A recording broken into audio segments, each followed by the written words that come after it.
Hey, Rev Genius community, what's up? My name is Alex. Excited to talk to you today. We're going to be giving a presentation on buyer enablement.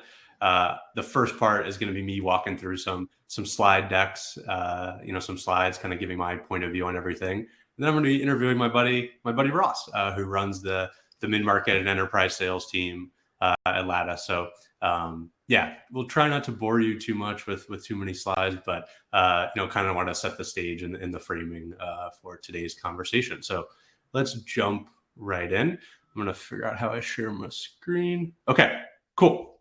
So you should be able to see the screen here. I'm going to make it a little bit bigger. All right, perfect.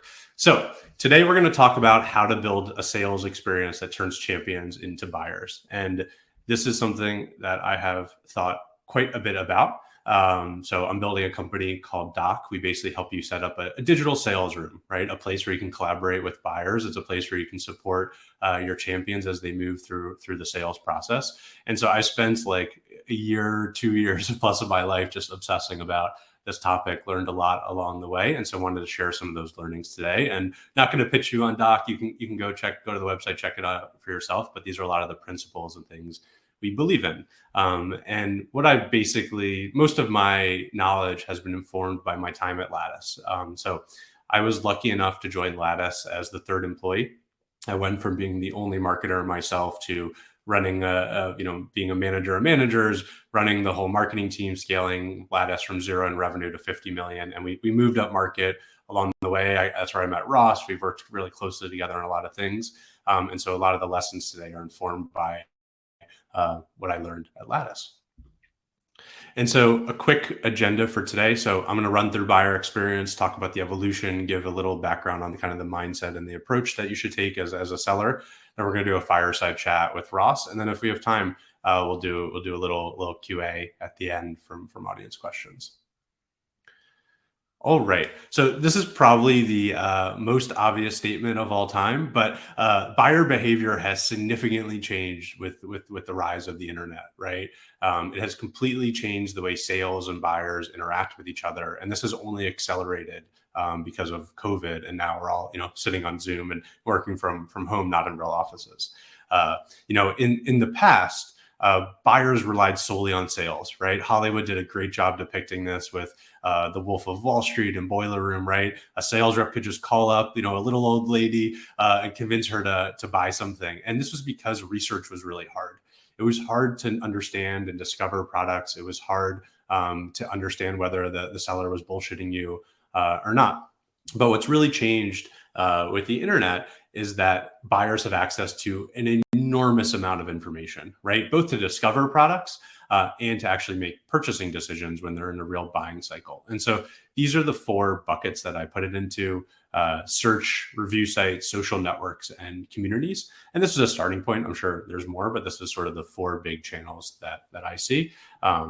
So I think every deal in history today starts with a search. Or involves a search at some point, right? They might be searching at the top of the funnel looking for a specific solution, or it might be more at the bottom end of the funnel where they're looking for a specific solution itself, like looking for a CRM software.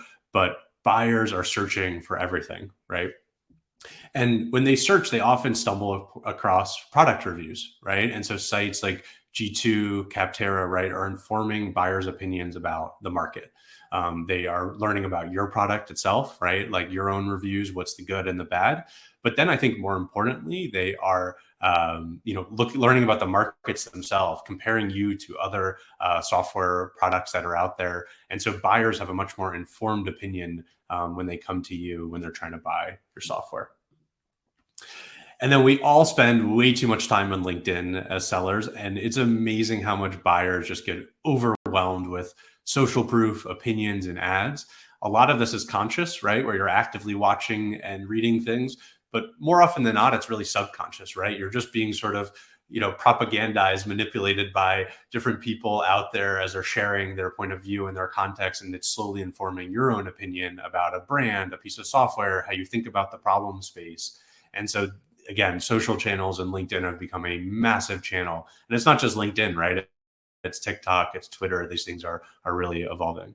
And then the last big group are communities, right? This is a screenshot from Rev Genius, and communities are a giant place where people are asking questions about specific software, learning about it, discovering it. This was a huge marketing strategy for us at Lattice. We built this community of over 10,000 HR professionals and did a lot of different things with that. And so this is how buyers are learning products, figuring out their decisions today. The crazy thing that I've learned in my journey, though, is that buyers only spend 17% of their total buying time interacting with sales teams. And that's with every sales team. So with you, your competitors, everyone. With you, they're probably only spending about 5% of their total buying time, which kind of blew my mind. I guess I kind of knew that in the back of my head, but seeing this right now is pretty crazy. So this is how they're actually spending their time. They're spending, a bunch spending online, researching products. They're talking to internal stakeholders. They're researching offline things. They're talking to salespeople, building consensus. But most of it is not with the salesperson. And the thing is, this is only going to decrease, I would argue. With product-led growth, sales is going to spend less and less time impacting purchasing decisions. Buyers want to get their hands on the product. They're going to get into the tool, and that's going to inform their purchasing decision as well. And it's not to say sales doesn't play a role, because every product-led growth company eventually builds a sales team, but the role of sales is really changing. Now, the thing, though, that is staying consistent is that every single deal has a champion. And that's what we're going to talk about today, is how can you turn that champion into a buyer? How can you enable her to go have the internal conversations with the rest of the team? And, I think the type of champion on the other side really changes depending on the company size. And so if you were selling to Doc today, which is still a small company, I'm the champion, I'm the financial decision maker, I'm, the business stakeholder, right? You sell to Doc, you're selling to Alex, I am all the different roles. But as you sell to a bigger and bigger company, the champion sort of just plays one role on the buying team, right? Big deals have many, many different stakeholders, right? There's the marketers, the decision makers, the security people, the business leaders, legal, and so on and so forth. And it's your job to sort of take that champion, turn the buyer into a champion, and to go talk and figure out how they can go have those smart conversations with the rest of the people at the company, and sort of navigate through this whole maze of what a modern buying journey looks like. And I thought this screen was really nice from Gartner. So it just did a good job of showing like the mess of a buyer's journey. But these 4 phases I thought were really helpful: problem identification, solution exploration, requirements building, and supplier selection. I thought that was sort of a really good overall framing of things. All right. And then again, it's your job to support the champion through that entire process. And the way I think about doing that is by having a collaborative mindset, right? Your job as a seller is not to just sell them on your software, but it's to help them, help the buyer reach their destination. You're like a river guide, sort of leading them down the path, navigating the maze of the river to hopefully help them reach the solution that they're trying to solve, right? Because they're not just buying software or buying a product for the sake of it. They're doing it to solve a problem and to sort of arrive at a specific solution. And so I was going around the internet a couple months ago, and I found this great graphic by Thomas Tungus, who's a VC at Redpoint. And I thought this did a really good job of sort of articulating what happens when you close a deal, but you still don't have a collaborative mindset. And so when you oversell, when you close the deal, but are not collaborative, when you're not authentically solving a customer's problem, what happens is they'll buy, but then they'll churn in the future, right?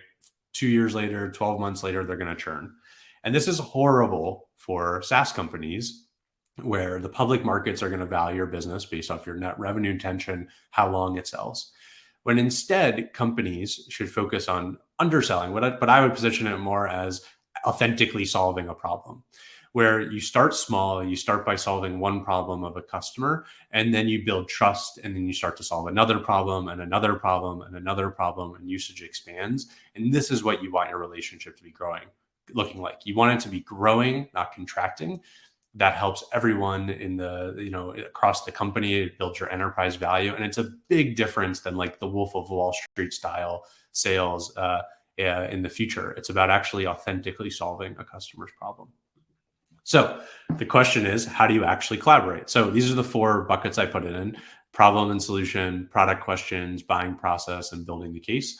I'm sure there's more, but wanted to sort of just get the conversation going, and this is how I think about it, at least. So again, you want to understand the customer's problem, and you should ask questions to get there, right? I'm not going to bore. I know everyone on this call is probably in sales. You all do qualifying, right? But through that qualifying process, what you're trying to figure out first is, are they a good buyer for you, right? As your company, are they qualified? I think a more interesting thing is, what are the known problems they're coming to you for? Right? They're coming to you and saying, "Hey, I want to solve performance reviews," or something like that, which is a big thing at Lattice. But they probably have a lot of unknown problems as well.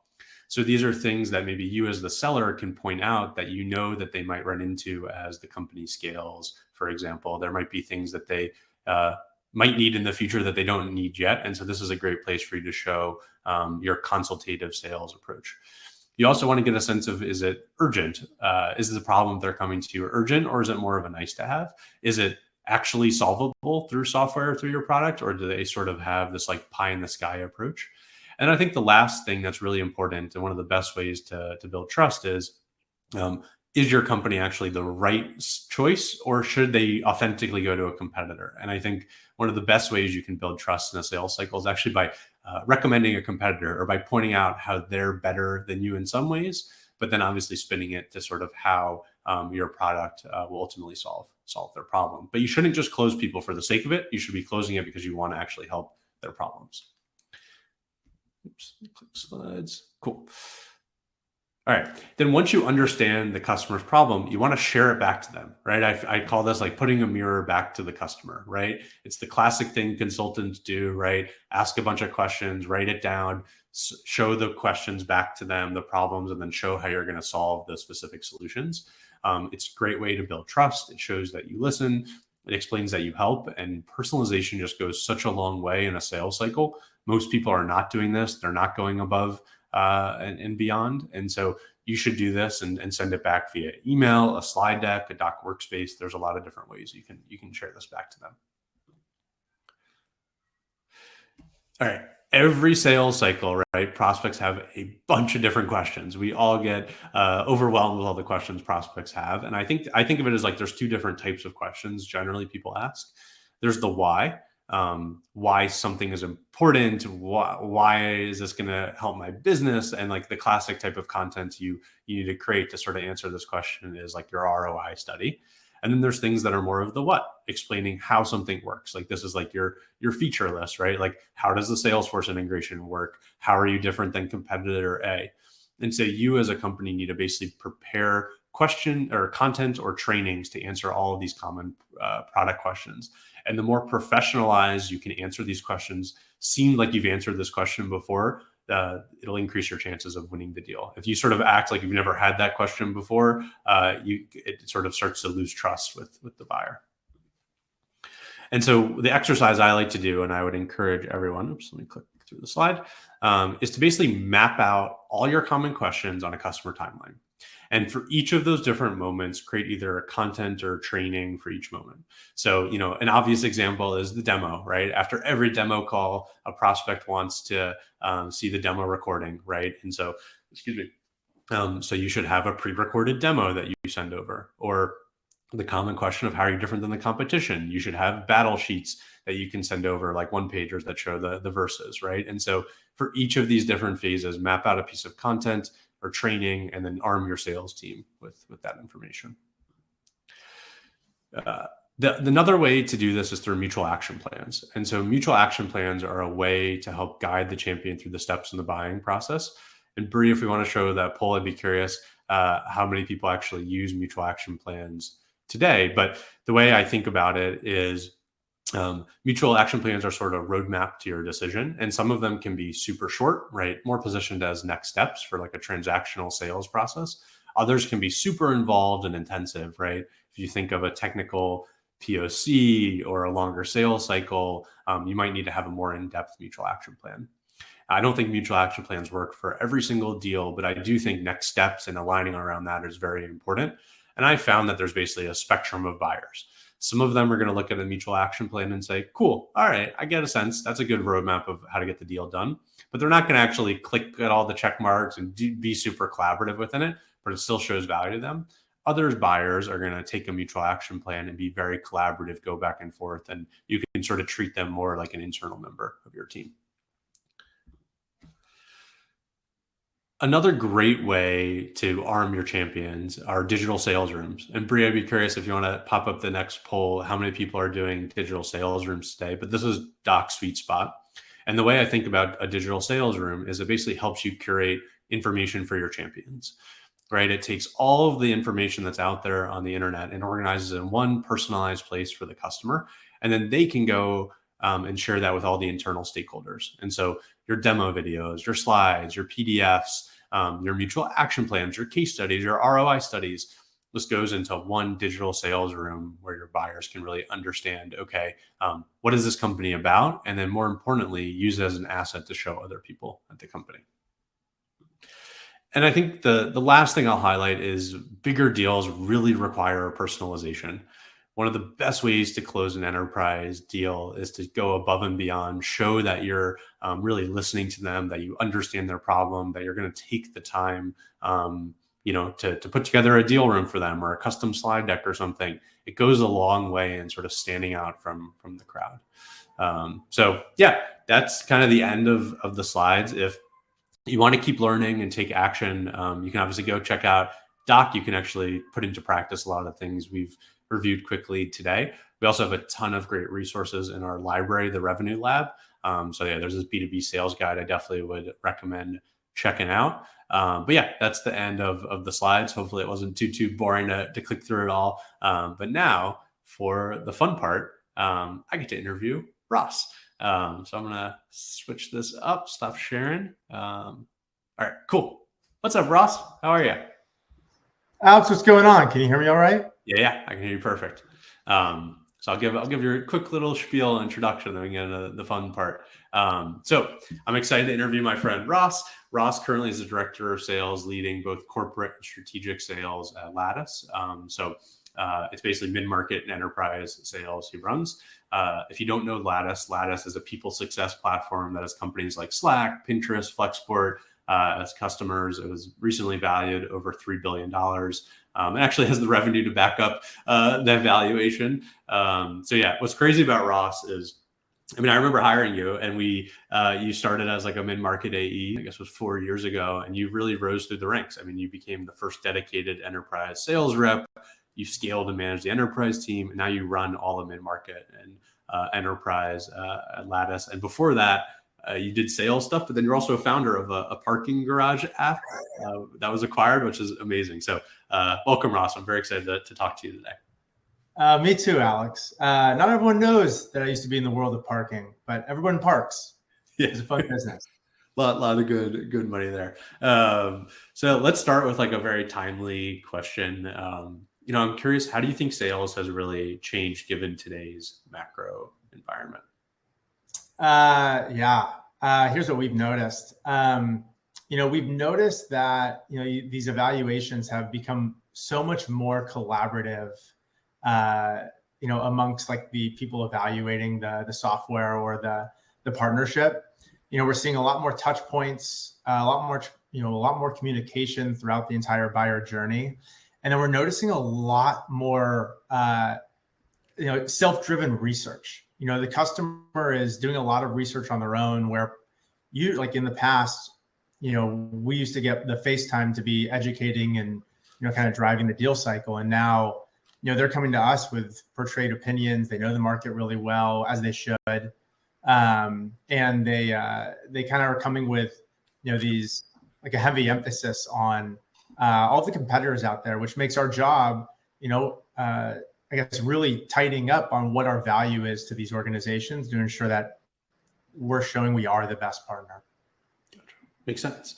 And then in that collaboration process, as you're trying to sort of work with the champion, like, how do you either identify champions, but then I guess more importantly, how do you sort of turn this person who shows up on a random Zoom call with you into a champion? Like, how do you go about sort of building that relationship with them?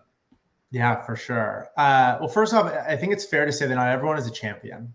When we think about the different roles in the evaluation process, sometimes we can be with a coach who gives us a lot of great information, but can't drive the deal internally. And when you think about a champion, it needs to be someone that is willing and able.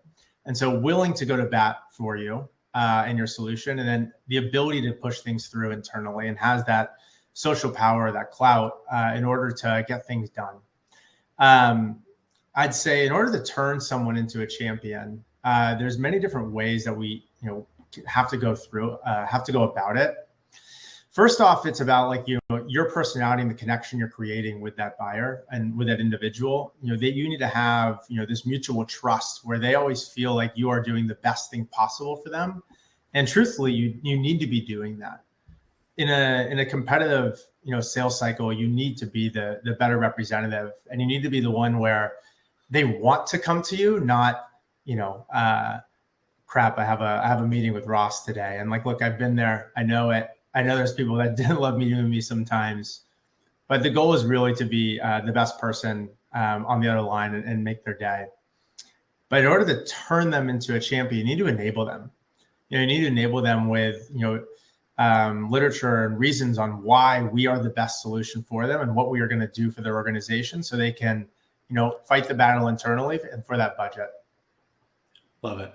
I'm already going a little off script here, but I'm curious, like, what happens if you have a fake champion on a call where somebody shows up on a call, you get the sense that like they're a buyer, but not the real buyer. Like, how do you think about like working with them to sort of get to the real buyer and I guess multi-thread within an organization? Yeah. I'd say this is a place where if you think you have a champion and you don't, you're going to be going in circles for a very long time. You're not going to be able to progress the sales cycle any further. You're going to have a lot of false hope that this individual is doing things or is able to do things that they're not doing. And you're going to find yourself having like these weekly, biweekly, monthly check-ins where there's like no new info getting done and you're not really pushing, the deal forward. And this is where, the use of mutual action plans and asking about power and other individuals that need to be bought in on the initiative becomes really important.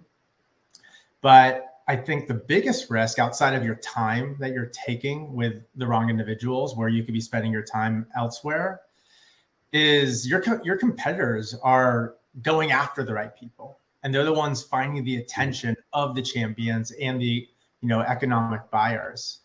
And that's a risk. Like if your competition is going after the right people and you're stuck with the wrong person, you're never going to get the deal done.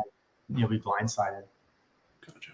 And you mentioned mutual action plans there. I'm curious, like, what's your take on mutual action plans? Do you use them? Do you love them? Do you hate them? When do you use them? How do you think about them? Always a time and a place. And the example I shared before, a great example is that, you've had a couple of conversations with an individual who is saying that they are doing the things for you, but they're not. You get to outline all of the steps and collaborate on what needs to happen next in order to get this approved and into the implementation perspective, right? Implementation and the success of your platform is what we're driving towards. The signature is just a step in the process. Great opportunity to do that there. And then also with a champion, there are times where they are going to be, you've done, or hopefully you've done your job of, arming them with great information on why your product or your service, but they're going to be in the room with executives or economic buyers that you don't have access to. And so a great opportunity to learn about the mutual action plan is to know like when these meetings are going to be occurring and when your next meeting with your champion needs to be. How's my audio, Alex? I'm getting some, I'm moving slow here. Like I'm in the matrix. What was that? I said, it looks like I'm in the matrix. Yeah. Me too. My audio all right? It sounds okay to me though. Yeah. Cool. Our video might be well. Yeah. All right, cool. Charlie's saying it sounds clear. All right, we're good to go. So you were telling me a story, and I'd love for you to tell the story to everyone about a time where you didn't think you had a champion, but it actually turned out you did have one on a call. Can you walk through that one with it for everybody? Yeah, totally. Good learning lesson. We're on this call, and we're with this, this organization, and they're accustomed to doing things a certain way. As many of us are working with companies that have a practice and have a way of doing things that they like. And then when they came to us, there was so much opportunity for improvement, so much. And we're going through all the different ways that we can provide value. And there's one sticking point that they didn't want to change their process. And like us knowing the market, us, trying to articulate our value and showing all these different ways that we can accomplish their end goals. We knew that like this one way of them doing things, like we just couldn't accomplish it. And so we're handling the objection, and finally, like we can't do anything for them on this one piece. And so at the end of it, we're like, hey, like it sounds like this is really, really important for you. Given that we can't do this for you, does it make sense for us to continue? And we allow them to opt out, which I very much agree with if it's not a mutual fit. And then our champion out of the top rope just starts selling Lattice, going on all of the amazing things that we can do for them and their organization. And she's really pitching internally on like just all the amazing things that we already discussed and we said, but when it comes from their mouth, they hear it and they listen to it much more. So ever since then, we're like, wow, we have a hidden champion here. We didn't know that. And so we've been working with, we worked with that individual throughout the rest of the buyer journey to get the deal through. So that was a really fun story and a pleasant surprise. Love it. Love it. Let's switch gears a little bit. I think we've talked a lot about buyer champions and enablement. I want to talk about moving up market now. And I think one concept we've talked about before was, most startups want to move up market, right? I think that's the classic SaaS thing. That's what we did at Lattice. We started selling to other YC companies. We were selling to other startups. And then we sort of got aspirations to move, and sell to bigger and bigger companies, right? It's attractive, bigger deals. And I think there's one concept you've talked about before when it comes to internal access, and why that's important for moving up market. Can you talk about that concept and how that really helps a company move up market? Totally. So when I think about internal access, when you have these like larger organizations for the first time, and large to you, right?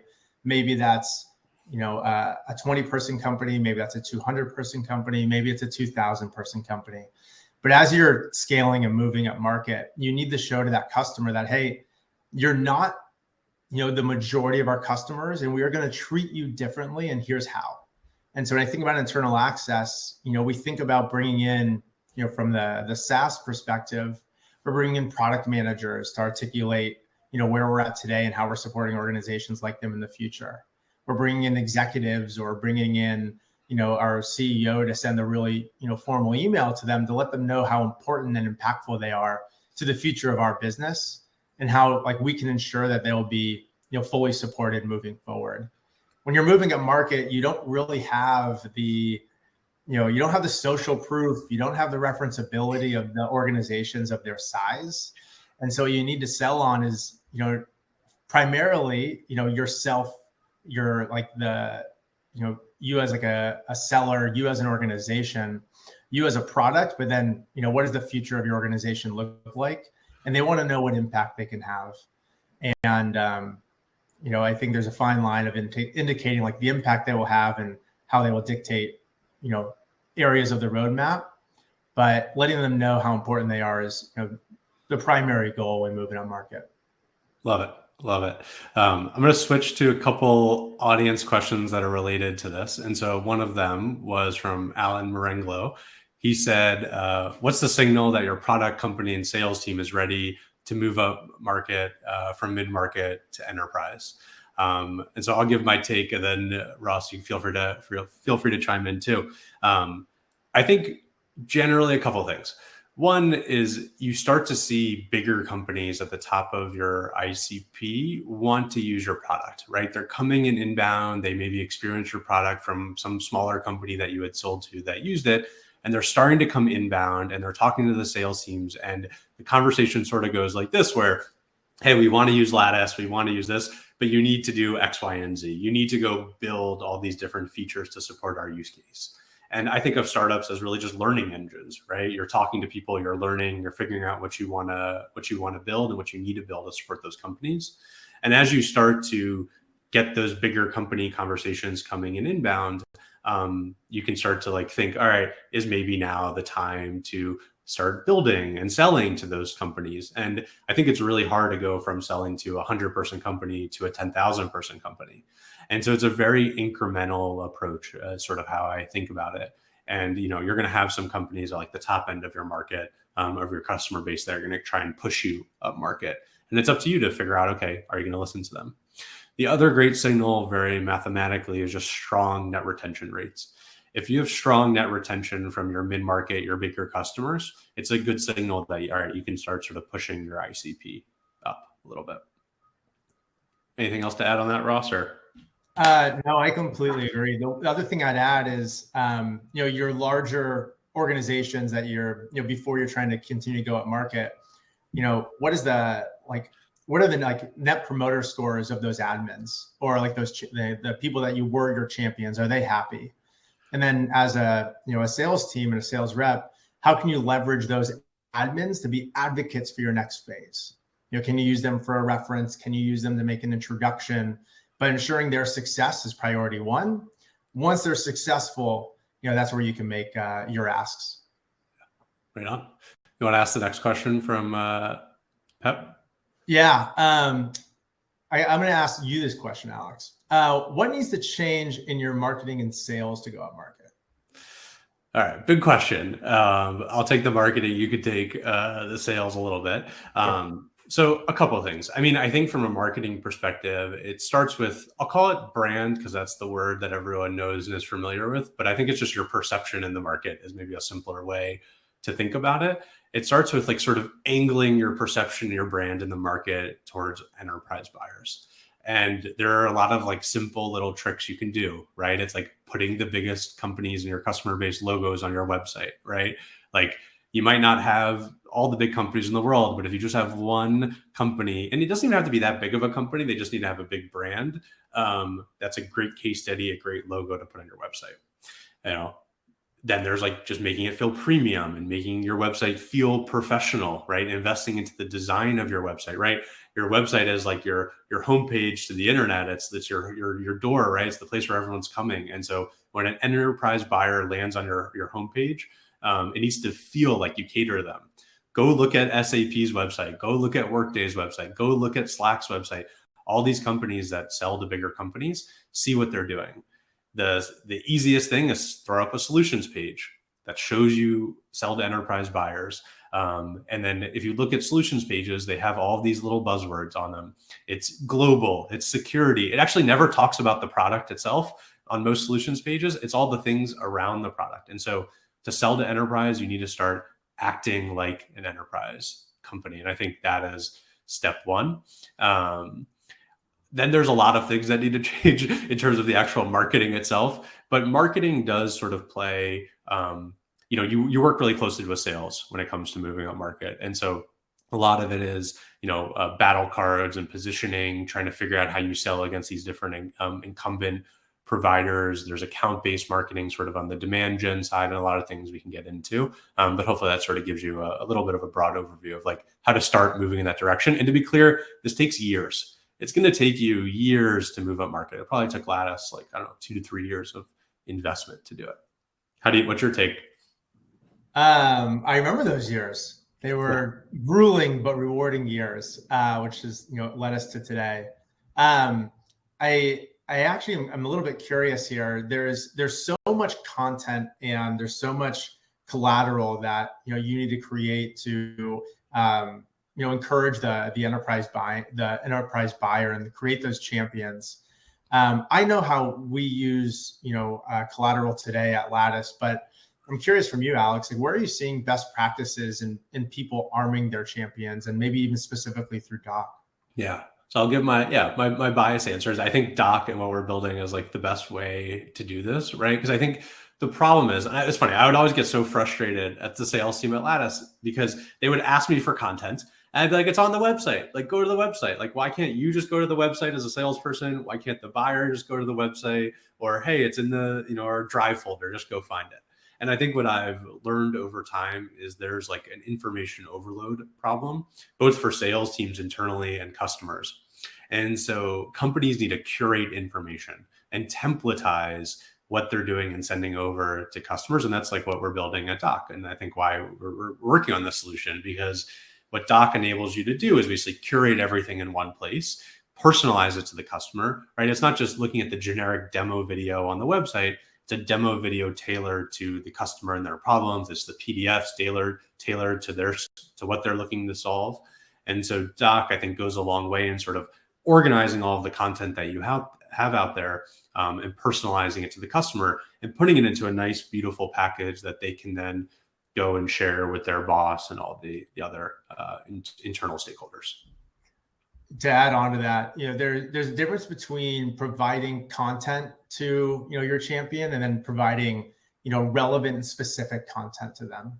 And so, if as a sales professional, if you are just giving out a generic email response, or if you're just sending generic, collateral or case studies that don't apply to their use case, it's going to fall on deaf ears. And what's important is when we are arming our champion with materials, they need to use that, not just to get themselves bought in, but they need to get the motivation to go sell it internally. And so when they are going into the CFO, COO, CEO for approval, they want to see, what are companies like me and what was the success that they've seen? And that's what our job is. Our job is to give them the information, shape the stories. And if we can't be in the room for them, we need to clone ourselves with them. How we've used Doc, just for like a personal story, is like, this is where we articulate, we go through a med pick at Lattice, but this is where we go through, the metrics, the meaningful narrative, the positive outcomes that organizations are going to see. And we put that within our portal. And so when the champion goes through it, it's front and center of, this is the value that I'm going to see. And these are the problems that I have today. And here's how Lattice is going to solve that. And so we need to remember, like, each person that we talk to, while their challenges may be similar, right? Like, they come in 1, 2, or 3 similar type of challenges. Their story is going to be unique. And it's our job to, be iterative on, that story that we create for them, and very specific in how they are going to be successful. Love it. Love it. Great job pitching, Doc. You should come work for us. No, I'm kidding. One day. All right, let's switch gears a little bit away from Doc and buyer enablement and around to personal development. I think there's a lot of sales reps on this call who are looking to grow their career in sales. And so I think a lot of the traditional path for a lot of AEs is to go from SDR, BDR to SMB, and then they aspire to go close those big enterprise deals and get those juicy commission checks. So I'm curious, like, I'm an AE who just got promoted to the enterprise segment. Like, from your perspective, how's my life going to change? And what kind of lessons can you share to maybe shortcut my learning? The amount of stress is still gonna be the same, potentially more. But the psyche management is going to be even more important. And so traditionally, when you're moving from different, up in segments and you have larger customers and larger contracts, it's going to take more time, typically what we see. And so you're used to, let's imagine, 30-day sales cycles, and now you're going to move into 90 or 120-day sales cycles. And so you're not used to having these wins only once a quarter, or, only a couple of times a year. So you have to be able to be rewarded by the inputs or the progress that you're making from your opportunities, and not seeing the close one or the signature being, your only source of reward. If you do that, you're going to be, kind of in this challenging mental state for 90 days while you're waiting for your large deals to come through. So that's one piece on, like, the psyche management. The other aspect is you have to be really appreciative of the sales process. You're going to have a lot more steps, a lot more stages. You're going to have a lot more stakeholders, and you have to be really patient to go through that buyer journey together. Outside of the sales cycle, though, you have to remember the other aspects of your role and your job. And so where, when you're so accustomed to being within deals, you may forget about what's important of the pipeline generation. And so if you kind of leave your foot off the gas, you'll kind of pay the price in the next 3 to 6 months when your pipeline isn't there and you're trying to pull things. You may be doing unconventional steps in your sales process in order to, bridge the gap But those are the things that I find the biggest challenge when moving from, a shorter sales cycle to a longer sales cycle. Love it. Love it. And maybe let's end on a personal note for you. Like, I think you've done the startup journey, right? Like what every sales rep who joins an early stage startup does, right? You've gone from an AE to enterprise AE to manager, and now you manage managers. And I'm curious, like, how have you handled that transition? Like, how did you change your approach along the way? Like, I know that's a lot to manage both psychologically and physically, like of the actual day-to-day work. Like, what has that transition been like for you? Are we referring specifically to the new role, or just like all changes? Just all of it, like your whole journey. Yeah. What do they call me? I think they call me a masochist. I really enjoy pain. But in reality, like I just personally, I really love like new challenges. And so moving into enterprise, years ago when we didn't have an enterprise, I get to watch, the other segments just continue to hit their number, and things look so easy and gravy. And here I am trying to struggle to try to find, my quota. And I'm just going through those challenging times, which you and I very remember. We wouldn't be here today without those challenging times, though. So I feel really rewarded. Since then, moving into new roles, I think I'm getting a lot better in moving into new roles. I would like to say previously, I felt like I knew what the role was when I walked into it. And now I don't say I have that same mentality, where I become very open-minded and very observant of, what does good look like and what is my role and how do I continue to shift what my expectations are and not what I think they are. Even in the newest role, which is new to me, very cognizant of the teams around me, very cognizant of our priorities. But at the end of the day, the way I think about, the first 90 days is, what are the biggest rocks in front of us? Like, what are the biggest boulders we have that if we're able to move that boulder, like it makes a huge impact. And like, so prioritization becomes really important. Working with your direct teammates to understand that prioritization and work together to row in the same direction becomes really important. And then once we do that, we tackle those boulders together, we all see success. We got to see it and we're continuing to see it in strategic from my time I was working there or still do. Now we're seeing in corporate of the time I get to work with there. And it's really rewarding because you get a different lens than you ever did. And I think it's really, really important to go slow to move fast. And if you move too fast, you're not going to have, like a champion. You're not going to have that internal clout or, that buy-in to actually know what's going on until you've actually sat in the seat. Right on. Thank you so much, Ross. It's been fun spending the morning with you and answering all these different questions. If people want to reach out and talk to you, where's the best place for them to find you? Oh, geez. Find me on LinkedIn. I have no idea my URL, but you know my name. It's right here. Name. Find them. Yeah, you're in sales. You can prospect them. Yeah, you'll find them. And find me on Twitter at Krakow, my last name, on LinkedIn as well. I blog about this stuff on krakow.co. Come to Doc, check us out. And thank you so much to the Rev Genius community and everyone. This has been fun and excited to be a part of it. So yeah, not the last time we're doing this. We'll do it again in the future. So thank you so much for the time. Take it easy, everybody.